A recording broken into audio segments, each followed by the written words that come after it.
ನಾನು ಈ ಮನೆ ವಂಶೋದ್ಧಾರಕನ ತಾಯಿ ಆದ್ರೆ ನಾನು ಉದ್ಧಾರ ಆಗ್ಬೋದು. ನಾನು ಒಂದು ಮಗುನ ಹೆರೋದ್ರಿಂದ ನನಗೆ ಲಾಭ ಆಗುತ್ತಂದ್ರೆ ನಾನು ಯಾಕೆ ಬೇಡ ಅನ್ಲಿ? ನಾನು ಈ ಮನೆ ಒಳ್ಳೆ ಸೊಸೆ ಆಗ್ಬೇಕು ಅಂದ್ರೆ ವಿಷಗ್ ಒಳ್ಳೆ ಹೆಂಡತಿ ಆಗಿರ್ಬೇಕು. ವಿಷಗ್ ಒಳ್ಳೆ ಹೆಂಡತಿ ಆಗ್ಬೇಕು ಅಂದ್ರೆ ಹೆಂಡತಿ ಅದವಳು ಏನೇನ್ ಮಾಡ್ಬೇಕೋ ಅದನ್ನೆಲ್ಲ ಮಾಡ್ಲೇಬೇಕು. ಮದ್ವೆ ಆದ್ಮೇಲೆ ನಾಚಿಕೆ ಹೋಯ್ತು, ಹೆತ್ತ ಮೇಲೆ ಹೇಸಿಗೆ ಹೋಯ್ತು ಅನ್ನೋ ಹಾಗೆ ಇಷ್ಟು ದಿವಸ ಮದ್ವೆ ಆದವ್ರ ಹಾಗೆ ಇದ್ದ ಹಾಗಿದೆ. ಇನ್ನು ಇದೊಂದು ವಿಷಯದಲ್ಲಿ ಹಿಂದುಳಿಯೋದು ಯಾಕೆ? ಇಷ್ಟು ದಿವಸ ನಾನು ವಿಷು ಮದ್ವೆ ಆದವ್ರ ತರ ಒಂದೇ ಮನೇಲಿ ಇದ್ದೀವಿ, ಒಂದೇ ರೂಮ್ನಲ್ಲಿ ಮಲಗ್ತೀವಿ. ಇನ್ನು ದೂರ ದೂರ ಇರೋದ್ರಲ್ಲಿ ಏನ್ ಅರ್ಥ ಇದೆ ಹೇಳು? ನಾನು ಇನ್ಮೇಲೆ ಸಣ್ಣ ಪುಟ್ಟ ಟಿವಿ ಪ್ರೋಗ್ರಾಮ್ಗೆಲ್ಲ ಒಪ್ಕೊಳ್ಳೋದೇ ಇಲ್ಲ. ಬೇರೆ ಒಂದು ದೊಡ್ಡ ಪ್ಲಾನ್ ಮಾಡಿದ್ದೀನಿ. ಅದ್ರಲ್ಲಿ ಮೊದಲನೇ ಭಾಗ ವಿಷು ಮಗುಗೆ ತಾಯಿ ಆಗೋದು. ಇನ್ನೂ ಎಷ್ಟು ದಿನ ಬೇರೆ ಹೋಗಿ ಮಲಗ್ತೀರಾ? ನೀವು ದಿನ ಹೀಗೆ ಬಾಲ್ಕನಿಲಿ ಮಲಗ್ತಾ ಇದ್ರೆ ನಾನು ಹೇಗೆ ಅಜ್ಜಿಗೆ ಅವ್ರ ಮೊಮ್ಮಗನ್ ಕೊಡೋಕ್ ಸಾಧ್ಯ? ನಿಮ್ ಮನೆಗೆ ವಂಶೋದ್ಧಾರಕ ಹೇಗೆ ಹುಡ್ತಾನೆ?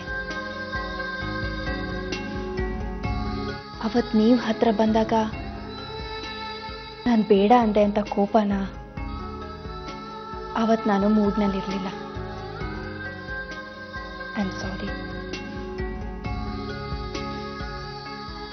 ಇವತ್ತೇ ನಮ್ಮ ಮೊದಲನೇ ರಾತ್ರಿ ಅಂತ ಅನ್ಕೊಳ್ಳೋಣ.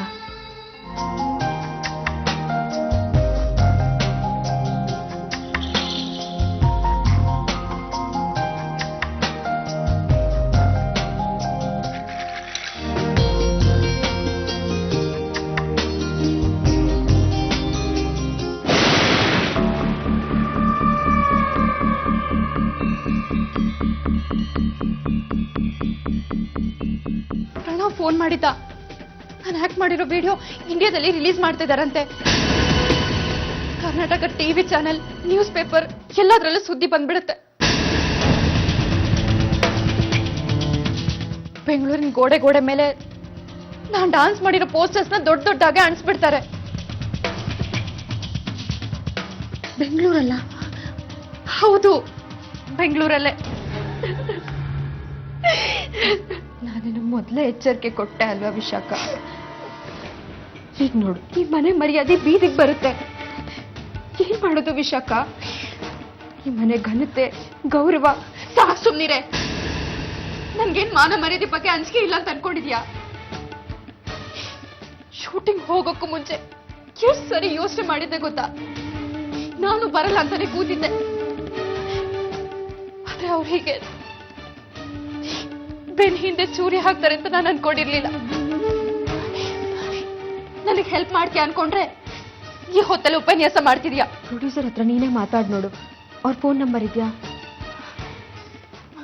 ಅವ್ರ ನನ್ನ ಮಾತು ಕೇಳ್ತಾರೆ ಅಂತೀಯಾ? ಕೇಳಿ ನೋಡು. ಕಾಲಿಗೆ ಬಿದ್ದಾದ್ರೂ ಸರಿ, ಆ ವಿಡಿಯೋನ ಬಿಡುಗಡೆ ಮಾಡಬೇಡಿ ಅಂತ ಅವ್ರ ಹತ್ರ ಕೇಳ್ಕೊಳ್ಳೋಣ.